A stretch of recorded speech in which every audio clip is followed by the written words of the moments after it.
যান চলাচলের জন্য সেপ্টেম্বরের প্রথম সপ্তাহে খুলে দেয়া হচ্ছে দেশের দীর্ঘতম উড়াল সড়ক ঢাকা আশুলিয়া এলিভেটেড এক্সপ্রেসওয়ের একাংশ। সংশোধিত প্রকল্পের আওতায় বাইপাইলে হচ্ছে দৃষ্টিনন্দন ও আধুনিক তিনতলা ইন্টারচেঞ্জ। তুরাগ নদের পানি প্রবাহ উন্মুক্ত রাখতে আশুলিয়া বাজার থেকে ধোর বেড়িবাঁধ পর্যন্ত বিদ্যমান সড়কটিও থাকছে না, যে কারণে টোল ছাড়াই সার্ভিস লেন ধরে পাড়ি দেওয়া যাবে তুরাগ নদ। সাভার প্রতিনিধির পাঠানো তথ্য ও ভিডিও চিত্র নিয়ে বিস্তারিত ডেস্ক রিপোর্টে। রাজধানীর সাথে দেশের উত্তর ও উত্তর পশ্চিমাঞ্চলের যোগাযোগ ব্যবস্থায় যুক্ত হতে যাচ্ছে এক নতুন পালক। দীর্ঘদিনের ভোগান্তি শেষে এবার নতুন রূপে সাজছে আশুলিয়া সড়ক। আধুনিক নকশা ও নান্দনিক অবকাঠামোর সমন্বয়ে বদলে যাচ্ছে ঢাকার অন্যতম ব্যস্ত এই প্রবেশদ্বার। উত্তরাঞ্চলের প্রবেশপথ ঢাকা আশুলিয়া রুটের নিত্যদিনের যানজট দূর করতে শুরু হয়েছিল দেশের দ্বিতীয় দীর্ঘতম এলিভেটেড এক্সপ্রেসওয়ের কাজ। নানা অনিশ্চয়তা কাটিয়ে প্রকল্পটিতে এখন ফিরেছে গতি।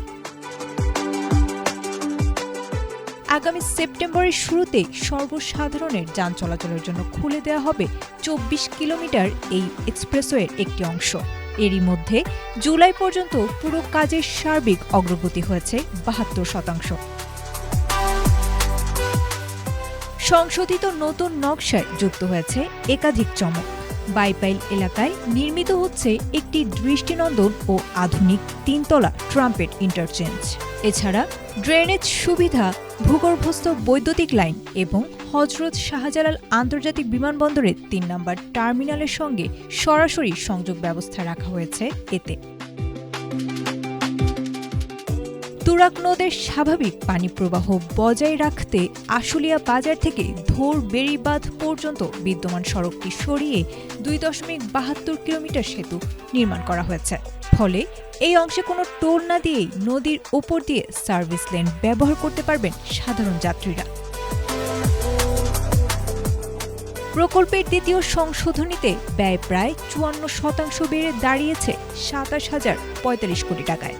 নির্মাণ শেষ করার সময়সীমা ২০৩০ সালের জুন পর্যন্ত বাড়ানো হলেও কর্তৃপক্ষ জানিয়েছে সম্পূর্ণ মেয়াদের আগেই ধীরে ধীরে চালু হওয়া অংশগুলোর সুফল পেতে শুরু করবেন যাত্রী ও চালকরা।